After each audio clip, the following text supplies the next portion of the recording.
The sound of grocery carts squeaking down the polished floor filled the neighbourhood supermarket. Sarah Donovan had just reached for a box of cereal when she felt a small tug at her coat. She looked down and saw a boy, no older than 7, with tousled hair and a jacket that seemed borrowed from someone bigger. His eyes were steady, almost too steady for a child his age. "Excuse me," he said, voice soft but clear. "Can you come to my school tomorrow? It's Parent Day, and I don't have a mum." The words caught her like a sudden drop in temperature. For a moment, Sarah wasn't in the cereal aisle anymore. She was somewhere else, somewhere painful, hearing an echo she thought she had buried. Before she could answer, a man hurried over. His shoes were worn down, his hoodie damp from the drizzle outside. A paper grocery bag sagged under his arm, threatening to rip. "Tommy," he said, breathless, "you can't just run off like that." He placed a gentle but firm hand on the boy's shoulder and looked up at Sarah, embarrassment written all over his face. "I'm so sorry," he blurts things out sometimes. But Tommy didn't let go of her coat. He tilted his head and repeated, almost whispering this time, "Please, just for tomorrow." Sarah froze. She was used to negotiations in courtrooms, to conversations where every word was chosen with precision, but she wasn't used to this. A child asking for something so simple and impossible all at once. The father cleared his throat, pulling his son back an inch. "Really, I apologise. We'll get out of your way." Sarah could have turned then. She could have walked away, gone back to her quiet apartment, her carefully planned life. But instead, she found herself watching as the boy's small hand slipped into his father's. The man started pushing their half-filled cart toward the checkout. "And Tommy?" Tommy looked back over his shoulder at her, eyes wide with a kind of hope she hadn't seen in years. That look stayed with her long after the boy disappeared around the corner. That night, Sarah stood by the wide kitchen window of her apartment, staring at the skyline lit with cold white lights. From up here, the city looked perfect, measured, predictable. Nothing like the scene still replaying in her head. She set her grocery bag on the counter. Inside was the same brand of cereal she had picked up every week for years. Routine had become her armour. She poured a bowl, added milk, then sat alone at the marble island. Each spoonful tasted the same, bland and safe. But her thoughts weren't on the food. They were on the boy in the oversized jacket, on the way his voice cracked as he asked for something no child should have to. Her chest tightened as another face slipped into her memory. Elise, her younger sister, gone too soon, taken by the darkness no one saw coming after childbirth. The silence in the hospital room that day had been deafening, and Sarah had carried it ever since, a weight pressed into her bones. Maybe that was why Tommy's eyes unsettled her so much. They carried the same raw plea she had once seen in her sister, the kind of plea that asked for someone to stay. And Sarah, with all her degrees and all her late nights at the office, had never known how to answer it. She tried to shake it off, close the cereal box, wash the spoon. But when she reached into her coat pocket to hang it up, her fingers brushed something strange. She pulled out a crumpled sheet of notebook paper. On it, written in uneven letters, was a child's scrawl. "Eastfield Elementary, Room 2B, Parent Day, 10 o'clock. Her breath caught, so he had slipped it to her when she wasn't looking. A quiet invitation, tucked away like a secret. Sarah sat at the counter, the note trembling in her hand. She could throw it away, pretend it meant nothing. That was the logical choice, that was the safe choice. But instead she kept staring at the crooked letters until the city lights blurred behind her. And for the first time in years, she didn't know what she would do tomorrow. The next morning, Sarah parked across from Eastfield Elementary, telling herself she was only passing through. The crumpled note still sat on the passenger seat, Tommy's uneven handwriting staring back at her. Before she could change her mind, she found herself stepping out of the car. Children poured into the schoolyard, tugging on their parents' hands, their backpacks bouncing. Banners fluttered in the breeze, "Welcome to Parent Day." Sarah straightened her coat, suddenly aware of how out of place she felt. Then she saw him. Tommy stood near the fence, twisting the straps of his backpack, his face clouded with disappointment each time another car door slammed shut. When his eyes landed on her, His whole body lit up. He broke into a run. "You came!" he shouted, nearly tripping over his sneakers. "I said I might," Sarah replied, trying to sound casual, but the way his grin widened made her throat tighten. Inside the classroom, the air buzzed with chatter and the smell of crayons. Parents crouched into chairs far too small for them, while kids proudly showed off drawings taped to the walls. The teacher, a kind woman with a warm smile, gestured to Sarah. "Would you like to join us on the rug?" Sarah hesitated. She hadn't sat cross-legged on a floor since college, but Tommy tugged at her hand until she lowered herself onto the scratchy carpet. She felt stiff, like a guest actor dropped into the wrong scene. Then the teacher handed her a book. "Would you like to read to the class?" Sarah blinked. "Oh, I don't think..." But Tommy pressed the book into her lap, his hopeful eyes leaving no room for refusal. She opened to the first page, voice formal and clipped, the way she spoke in court. "Once upon a time..." She stumbled over the character's name, mispronouncing it, and a ripple of giggles spread through the children. Her cheeks flushed. But then Tommy laughed too, not mocking, just delighted, and leaned against her arm. Something in her chest softened. She cleared her throat and tried again, this time letting her voice fall into the rhythm of the story. The giggles turned into gasps at the twists, then cheers at the ending. When she finally closed the book, the kids clapped as though she had performed on a stage. Tommy beamed up at her. "See? I told you you'd be good at this." Sarah managed a small smile, but inside she felt the weight of it. Because in sitting there, in reading aloud while a boy leaned against her shoulder, she had given him something she never meant to. A promise, silent but binding. A promise she wasn't sure she could keep. When the classroom broke into free play, Sarah slipped into the hallway for a breath of air. The walls were covered with finger-painted rainbows and construction paper suns. Reminders that this was a place for beginnings, not boardrooms. A moment later, Ethan appeared at the doorway. He leaned against the frame, still catching his breath as though he had run a marathon just getting through the morning. "I didn't expect you to really come," he said, his voice low, almost guarded. Sarah folded her arms, eyes fixed on the artwork on the wall. "Neither did I." There was an awkward pause before he spoke again. "Look, I appreciate what you did, but you don't have to, get involved. We'll manage." She turned to study him. His hoodie was worn thin at the elbows, and his hands, rough, calloused, looked like they had fixed too many broken things without enough rest in between. There was nothing polished about him, but there was something steady, something that didn't flinch. "You work nights?" she asked. "Days, nights, whenever I can pick something up. Delivery, odd jobs, handyman stuff. If it pays, I take it." He gave a short laugh, but it held no joy. "It's not glamorous, but Tommy doesn't care if I'm tired. He just needs me there." For a long moment, Sarah didn't respond. The honesty in his voice was disarming, so different from the calculated words she was used to in her world. "He's a good kid," she said finally. Ethan nodded, eyes softening as he glanced back toward the classroom. "He feels things more than most kids.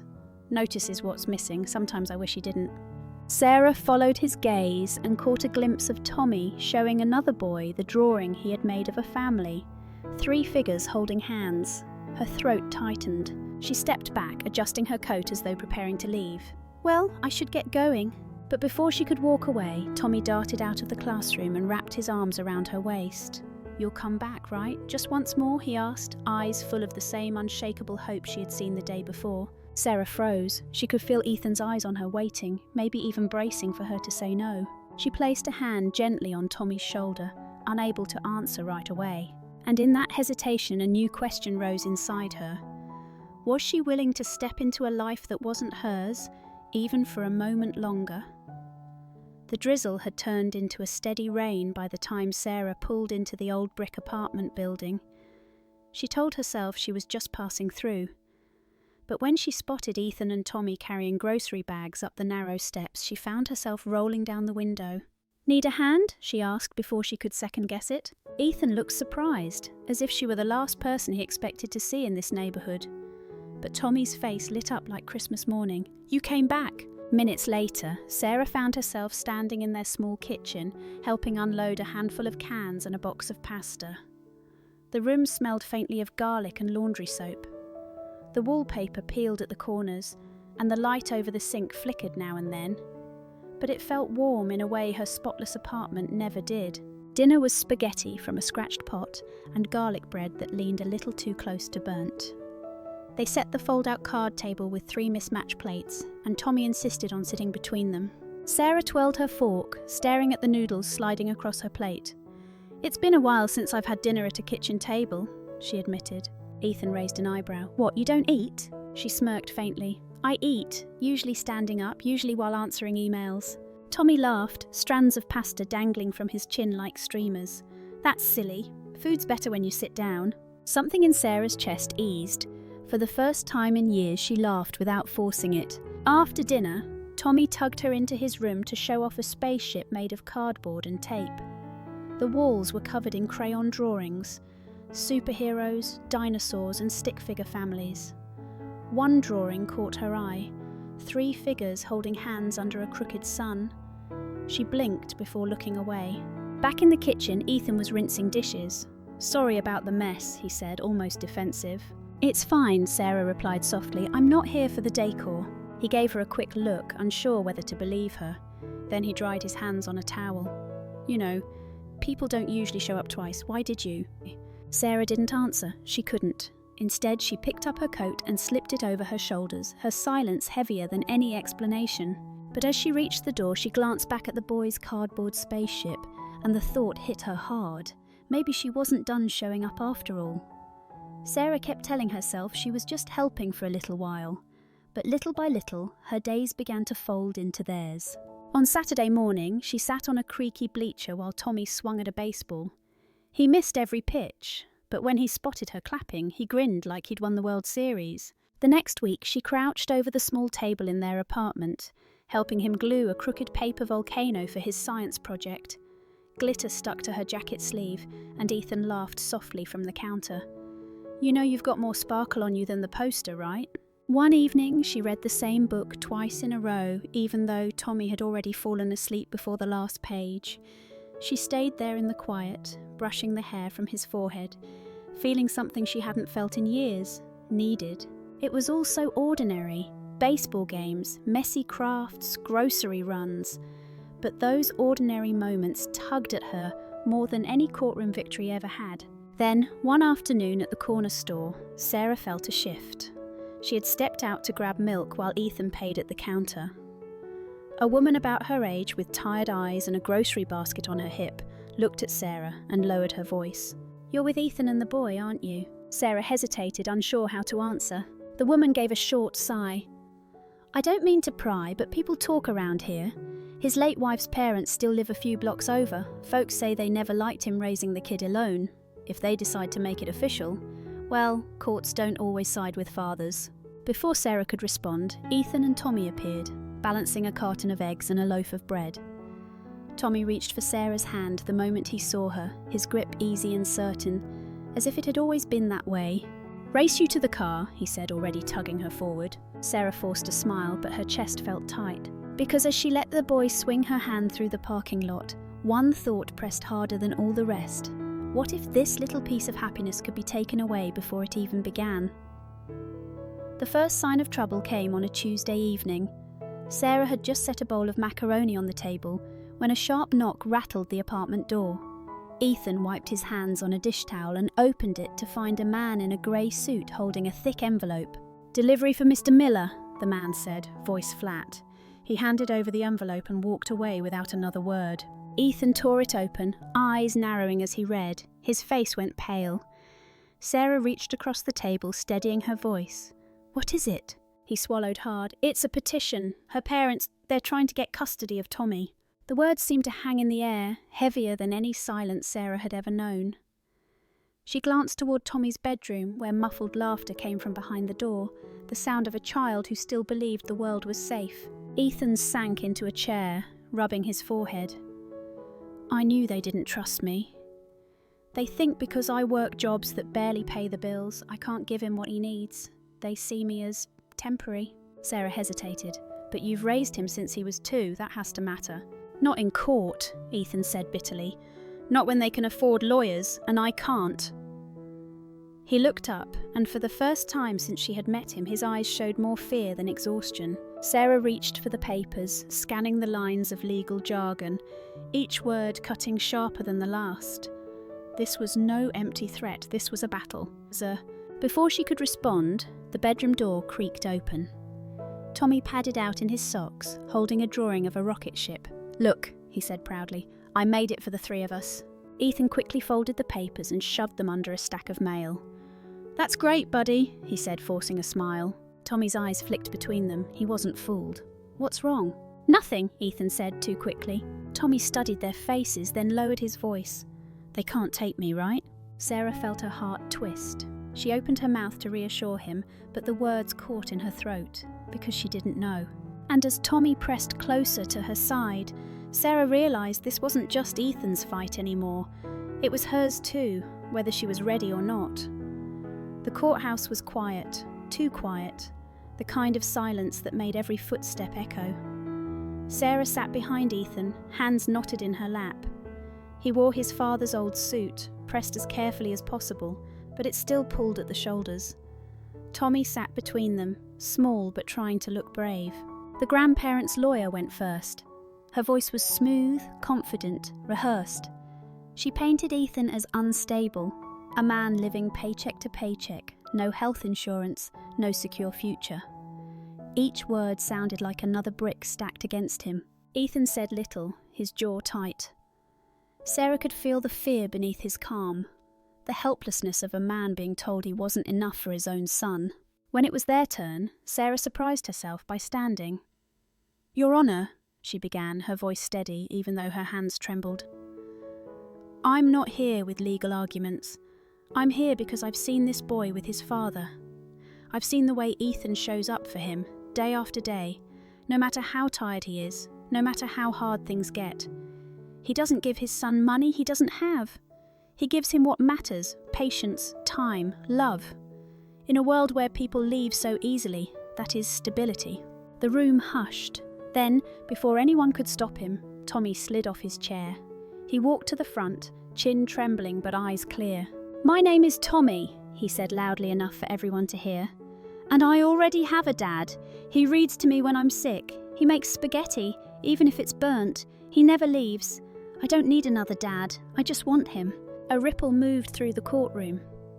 The lawyer started to object, but the judge lifted a hand. His eyes rested on Tommy, then on Ethan, then finally on Sarah. He leaned back in his chair, silent for a long moment. The pause stretched. People shifted uncomfortably. Ethan held his breath, arms wrapped around his son as if bracing for a blow. At last, the judge leaned forward, voice lower now. "I've listened carefully. I've watched this child, and I can't ignore the bond in front of me." He let out a long breath before speaking the words everyone had been waiting for. "The petition for custody is denied." The gavel struck like thunder. Ethan closed his eyes, relief flooding through him as he held Tommy tighter. Sarah felt tears sting her eyes, not from pity but from pride. Pride in the boy who had stood tall, and in the father who had never once let go. But as they stepped into the sunlight outside, Sarah knew the real battle wasn't over. Because now, after everything, the question wasn't whether Ethan would keep his son. It was whether she would keep them both. That night, after the courthouse, the apartment felt different. The same peeling wallpaper, the same buzzing heater in the corner, but lighter somehow, as if a storm had finally passed. Tommy had fallen asleep early, his arms wrapped around a stuffed tiger, his breathing steady in the small bedroom. Sarah sat at the fold-out table, sipping water from a plastic cup. Across from her, Ethan leaned back in his chair, the weight of exhaustion carved into his features. For the first time since she'd met him, he looked less like a man bracing for the next blow and more like a father allowed to breathe.